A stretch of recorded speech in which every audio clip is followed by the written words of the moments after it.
Credentialing into insurance networks is a very time-consuming task and is often met with misconceptions. One such misconception is the length of time it takes for an insurance network to credential a provider during the purchase of a new practice. During this transition, the dentist is being informed by parties that have self-interest in a quick sale that the practice can be purchased immediately and the provider can simply submit claims under the tax ID of the seller. This, however, is far from the truth. The credentialing process is something I like to describe as a tornado. It is simply a mess and there is no quick fix. We will often receive calls from providers who are closing on the purchase of a practice in a month or less. They want the credentialing process to be completed within that time frame. The reality is that the credentialing process can take from 90 to 120 days. This usually leads to the following question. So how do I see patients from the insurance carrier while the credentialing is not complete? You can tell a patient that you will submit the claim on their behalf as an out-of-network provider. The carrier will process the claim accordingly, and you, the provider, will make sure that the patient's out-of-pocket expense is not any greater than it would be were you to be in network.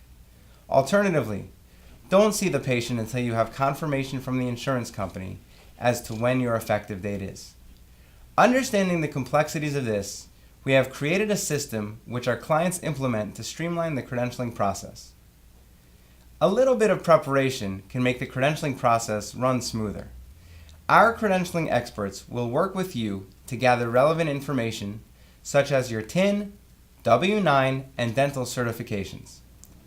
Once we submit all of the necessary documentations, we will hear from insurance carriers over a period of 30 to 90 days.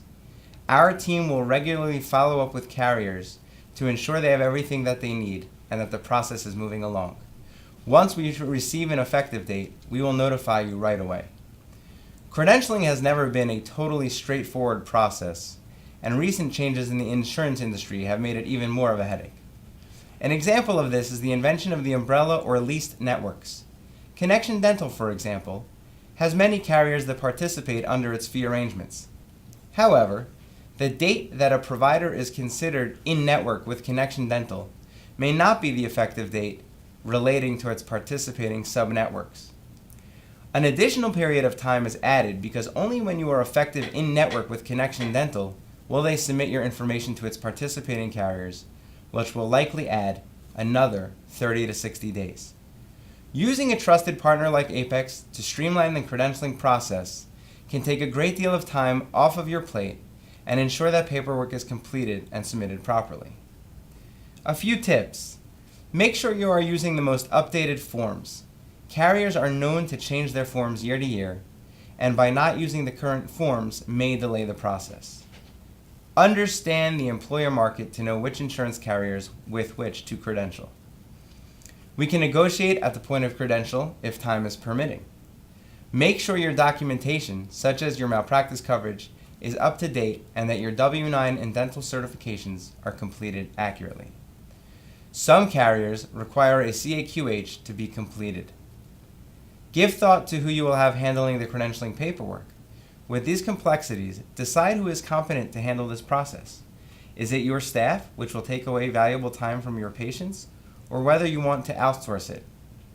To recap, as I mentioned earlier, credentialing is a complex process, and working with a firm like Apex to help guide you in this process will help ensure that the process is done accurately, timely, and stress-free.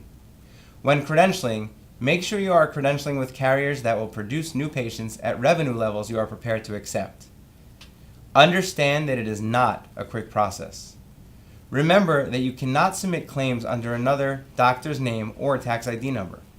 If you are not credentialed with a carrier yet, you have two choices. 1. Submit claims as an out-of-network provider, or number 2, wait to see the patient until you are fully credentialed. When you need help with your credentialing needs, consult an expert.